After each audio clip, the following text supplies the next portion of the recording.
Hello everyone, welcome to my channel. मैं महेश राय स्वागत करता हूं आपका अपने चैनल में। तो कल तक हमने 20 तक प्रश्न कर लिए थे और ये जुलाई का 2016 का क्वेश्चन पेपर है और तीसरा प्रश्न पत्र है ये। तो अब 20 तक हमने क्वेश्चन इसमें कर लिए हैं। तो चलिए आगे चलते हैं, टाइम वेस्ट नहीं करते। क्वेश्चन नंबर 21 है, पंडित सोमनाथ ने 22 श्रुतियों को दर्शाने के लिए किस वीणा का उपयोग किया? रौद्री वीणा, श्रुति वीणा, अचल वीणा या ध्रुव वीणा?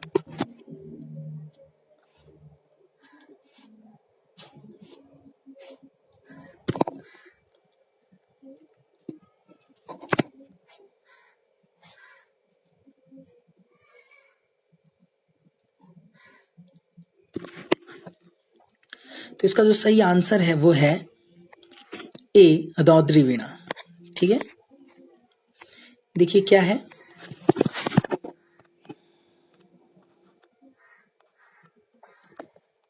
पंडित सोमनाथ ने 22 श्रुतियों को दर्शाने के लिए रौद्री वीणा का उपयोग किया था।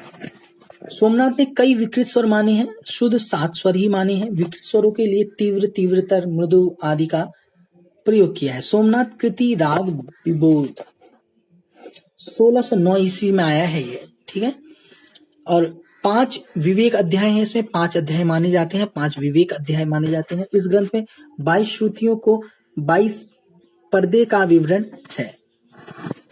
ठीक है, क्वेश्चन नंबर 22, मानसिंह तोमर के दरबारी गायक कौन थे?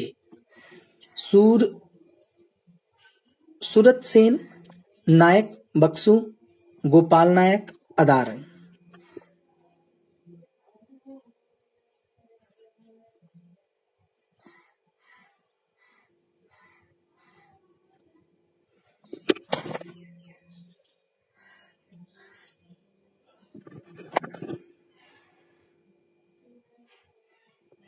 सही आंसर है इसका बी, नायक बक्सू।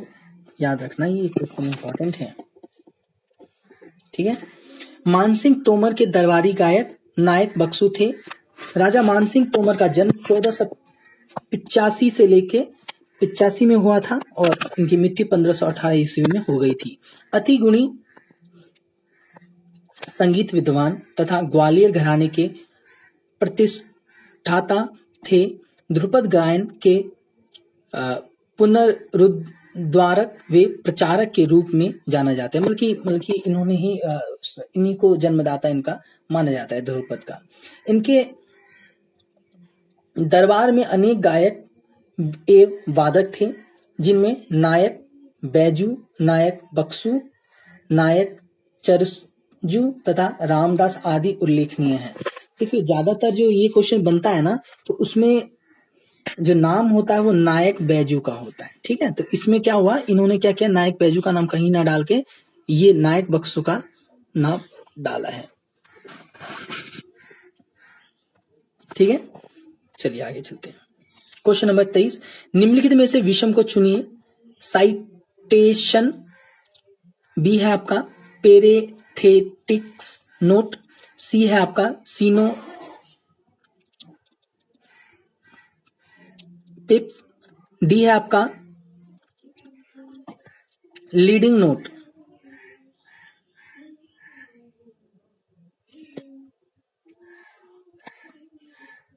तो डी है इसमें लीडिंग नोट विषम माना गया है। ठीक है,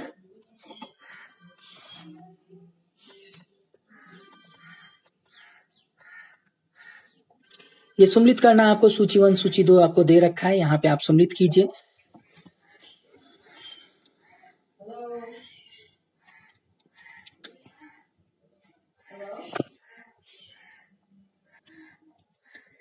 ठीक है, और ये देखिए यहां पे मैंने ए है इसका सही आंसर।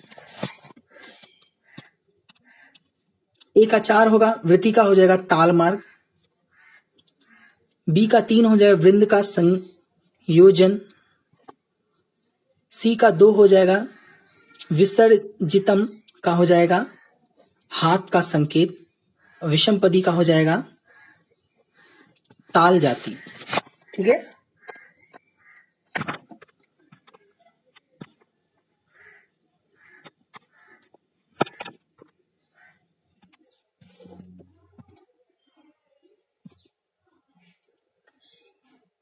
तो जो 25 है उसका, पंडित शुभंकर ने संगीत दामोदर कब लिखा था?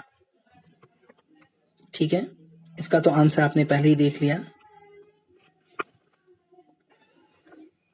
14वीं शताब्दी में, 15वीं शताब्दी में, 16वीं शताब्दी में, 18वीं शताब्दी में।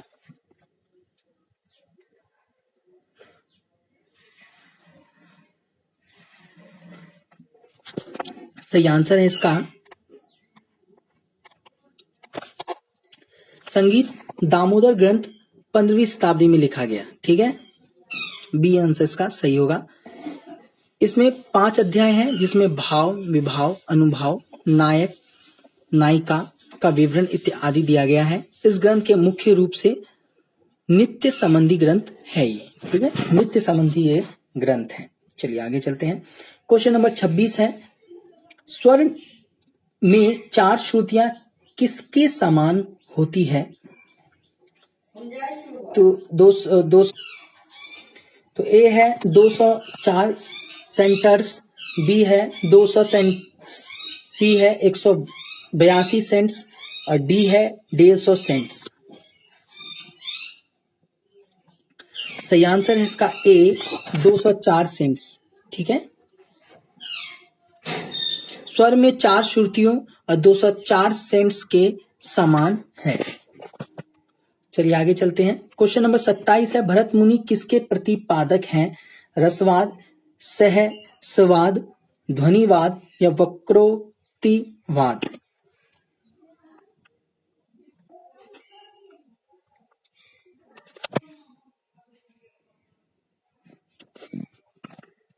सही आंसर है इसका ए रसवाद है वो के प्रतिपादक हैं। भरत मुनि रसवाद के प्रतिपादक हैं। रसवाद सिद्धांत की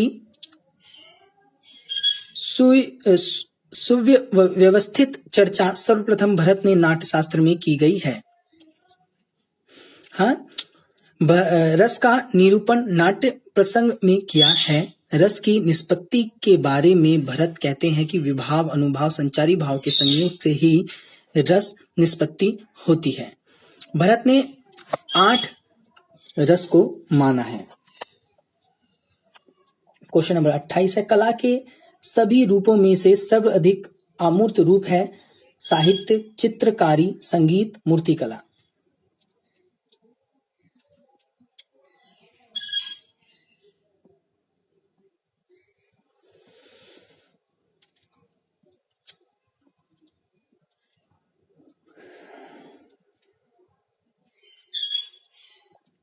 सही आंसर है इसका सी संगीत। ठीक है, संगीत को सबसे पहले माना जाता है। कला के सभी रूपों में से सर्वाधिक अमूर्त रूप संगीत है। कला शब्द भारतीय साहित्य में प्राचीन काल से प्रयुक्त होता रहा है। कला शब्द कल धातु से उत्पन्न हुआ है जिसका अर्थ है सुंदर। संगीत कला यह नाद का स्वरूप है जो स्थूल पदार्थ से मुक्त एक सूक्ष्म तत्व है जिसमें कलाकार ध्वनि के माध्यम से भावों को व्यक्त करता है। ठीक है, चलिए आगे चलते हैं। क्वेश्चन नंबर 29 है, ध्वनि तरंगों की तीव्रता किस कारक पर निर्भर करती है? बारंबारिता, विस्तीर्णता, समयावधि, ध्वनि तरंग?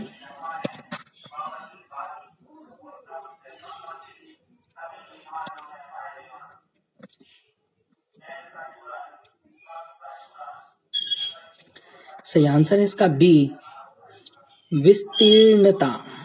ठीक है, अब क्या है देखिए, ध्वनि तरंगों की तीव्रता विस्तीर्णता कारक पर निर्भर करती है। ध्वनि निर्माण भौतिक जगत की एक विशेष घटना है। किसी वस्तु पर आघात करने से वह वस्तु कंपित होती है, उसे ही ध्वनि का तरंग कहते हैं। देखिए क्वेश्चन नंबर 30 है, रे म प ध सा यह स्वरावली किस राग की नहीं है? गुणकली, जोगिया, भैरवी, कोमल, आसावरी?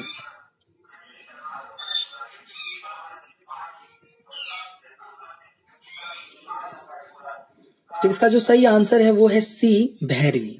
ठीक है, भैरवी का ये हो ही नहीं सकता है। ठीक है। कोमल रे म प कोमल ध सा भैरवी राग की स्वरावली नहीं है। भैरवी राग अपने ठाट का आश्रय राग माना जाता है और है। जाति संपूर्ण है। वादी म है, समाधि सा है और न्यास के स्वर म प सा गायन समय प्रातकाल संप्रकृतिक राग विलास खानी है। क्वेश्चन नंबर 31, निम्नलिखित में से किस कलाकार का आगरा घराने से संबंध है? मोगूबाई, कोडिकल, सुहासिनी, कोरटकर, सुमति, मुटाटकर, किशोरी अमोनकर।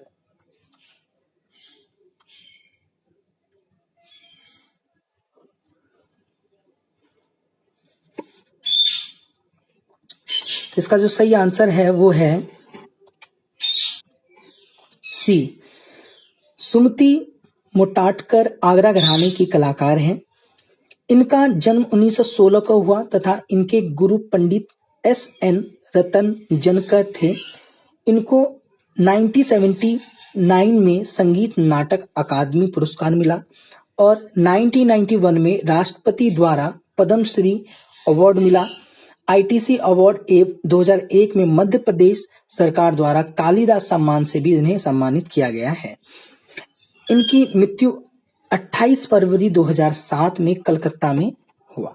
ठीक है, मृत्यु कब हुई है? 28 फरवरी को हुई है, 2007 में हुई है। आगरा घराने के कलाकार सिद्धेश्वरी देवी, व्यास खां, विलायत खां, जगन्नाथ बुआ, पुरोहित आदि हैं।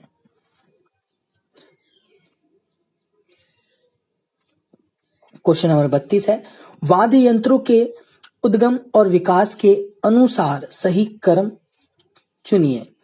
सुरबहार, सितार, बीन। बी है बीन, सुरबहार, सितार। सी है सितार, बीन, सुरबहार। और डी है सुरबहार, बीन, सितार।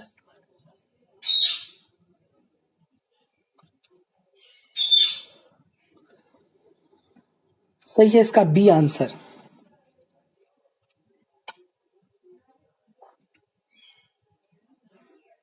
ठीक है, बीन, सुरबहार, फिर सितार। ठीक है, एक्सप्लेन करते हैं इसको थोड़ा।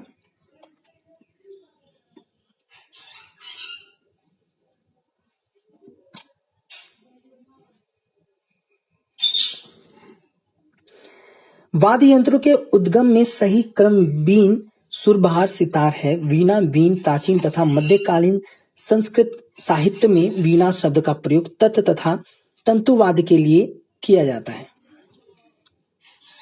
बीन पर जो वादन होता है उसे आलाप, जोड़ तथा गत कहते हैं। ठीक है, अब देखिए सुरबहार है, यह आकार प्रकार में सितार के समान है। इसमें 8 तार होते हैं जो म सा प मंद्र, सा मंद्र, प सा तार में मिलाए जाते हैं। इनको कोण या मिजराव के सहायता से बजाया जाता है। और इसके आविष्कारक गुलाम मोहम्मद को माना जाता है, सुरबहार का। ठीक है, गुलाम मोहम्मद को माना जाता है। क्वेश्चन नंबर 33 है, अमान अली खां किस घराने से संबंधित हैं? श्याम, 84, भिंडी बाजार, खुर्जा, अतरौली।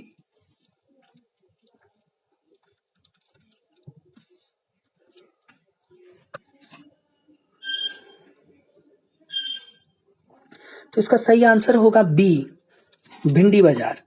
ठीक है, बहुत ही तगड़ा ये घराना है और बहुत ही दमदार गायकी होती है इसमें।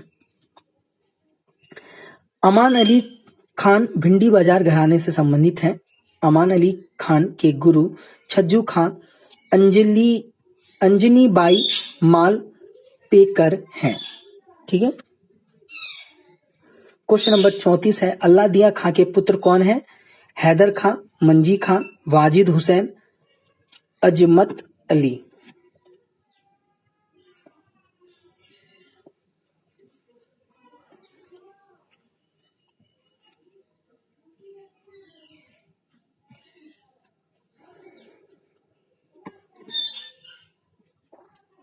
सही आंसर है इसका बी, मंजी खां। ठीक है, सही आंसर होगा बी। अल्लादिया खां के पुत्र है मंजी खां। अल्लादिया खां के पुत्र मंजी खां है। अल्लादिया खां 1864 ईस्वी में इनका जन्म हुआ था और 1946 ईस्वी में इनकी मृत्यु हो गई थी और राजस्थान के निवासी थे। और ये कहाँ के थे? अल्लादिया खां राजस्थान के निवासी थे। इनका जन्म अतरौली अलीगढ़ के निवासी रवाजा अहमद के यहाँ हुआ। इनके पूर्वज ध्रुपद धमार गाते थे। मुबारक अली से प्रभावित होने के कारण अल्लादिया खां ने अपनी नव निर्मित गायकी को जयपुर घराने का नाम दिया। इनके प्रमुख शिष्यों में केसरबाई केरकर, मोगूबाई कोडीकर और गोविंद टम्बे आदि प्रमुख हैं। क्वेश्चन नंबर 35 है, कौन सा मूर्छना षडज ग्राम से संबंधित है? सौवीरी, शुद्ध, मध्या, अश्वक्रांता, पौरवी। मैंने बोला था आपको कि जितनी भी मूर्छनाएं सब आप याद कर लीजिए, षडज ग्राम की, मध्यम ग्राम की और गंधार ग्राम की, तीनों की सात सात मूर्छनाएं हैं, सातों आप याद कर लीजिए और उनका क्रम कहां से कौन सी पे आएगा। हाँ,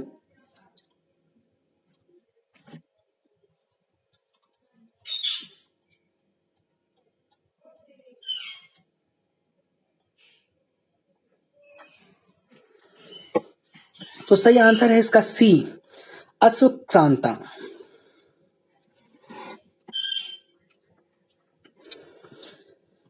अश्वक्रांता मूर्छना षडज ग्राम से संबंधित है। षडज ग्राम मूर्छना उत्तर मंद्रा, रजनी, उत्तर रयता, शुद्ध, षडज, मतस्कृता, अश्वक्रांता, अभिरुदगता है।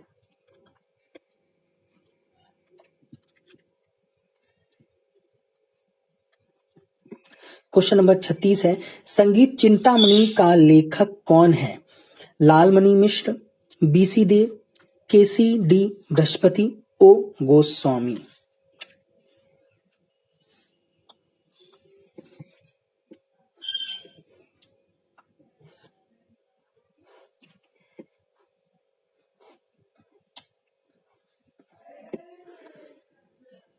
सही आंसर है इसका सी, केसी डी बृहस्पति ने संगीत चिंतामणि के लेखक हैं। और a story of Indian music के लेखक ओ गोस्वामी हैं। क्वेश्चन नंबर 37 की ओर, निम्नलिखित स्वर समुदाय किस राग के हैं? म प ध ग रे ग सा रे नी ध प ध ने सा, काफी, सिंधूरा, बरवा और गारा।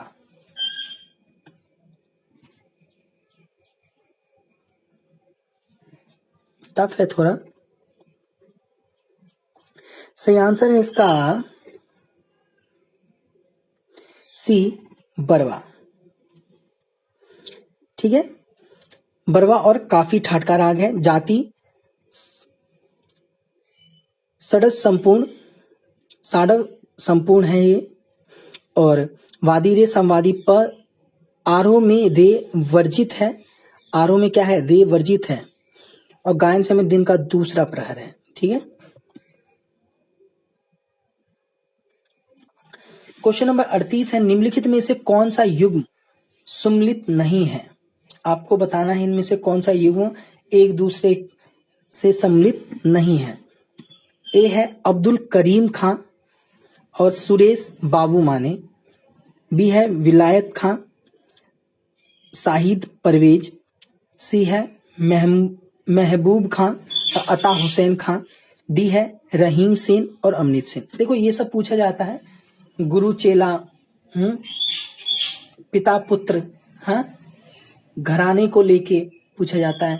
तो इस सबसे ज्यादा पूछा जाता है आपका ये गुरु शिष्य को लेके ऐसे पूछा जाता है। और उसके बाद पिता पुत्र को लेके पूछा जाता है और घराने को लेके पूछा जाता है। ये तीन कैटेगरी में सबसे ज्यादा पूछा जाता है। सही आंसर होगा इसका बी, विलायत खां और शाहिद परवेज। देखिए, अब्दुल करीम खां सुरेश बाबू माने से और महमूद खां अता हुसैन खां से और रहीम सेन अमृत सेन से संबंधित है। बी जो है वो सुमलित नहीं है, विलायत खां और शाहिद परवेज सुमलित नहीं है। ठीक है,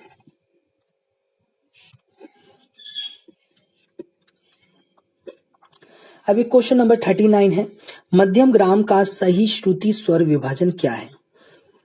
ए है आपका 4-3-2-4-4-3-2, बी है आपका 4-3-4-2-4-3-2 और सी है आपका 4-3-3-3-4-3-2 और डी है आपका 4-4-3-2-4-3-2।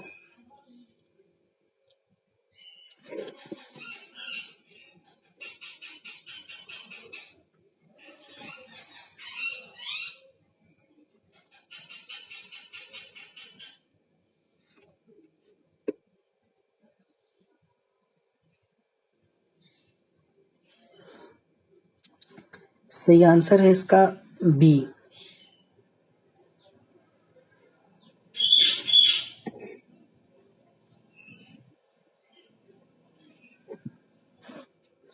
मध्यग्राम में 7 स्वर क्रम से 4-3-2-4-3-2 श्रुतियों के होंगे। मध्यम ग्राम में पंचम एक श्रुति कम हो जाता है तथा धैवत एक श्रुति बढ़ जाता है, अर्थात पंचम त्रिश्रुतिक हो जाता है ना। जैसे कि देखिए मैं आपको बता देता हूं, ये जो है ये क्या है, ये आपका षडस ग्राम का है। जैसे ये है ना आपका,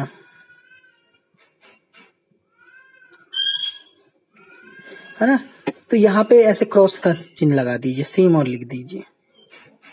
ठीक है, 3-4-2 ये हो जाएगा आपका मध्यम ग्राम का। सा रे ग म प ध नी।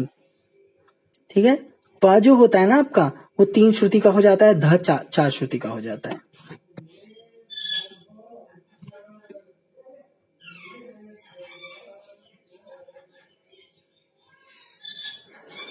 चलिए आगे चलते हैं। यहाँ पे भी देखिए लिखा हुआ है, धैवत एक श्रुति बढ़ जाता है और पंचम एक श्रुति कम हो जाता है, त्रिश्रुतिक हो जाता है। देखिए क्वेश्चन नंबर 40, वाद्य संगीत की पहली रिकॉर्डिंग हुई थी ए इमदाद खां द्वारा जौनपुरी, बी है बरकतुल्ला खां द्वारा भूप कल्याण, सी है बुंदू खां द्वारा मालकोश और डी दबीर खां द्वारा ललित।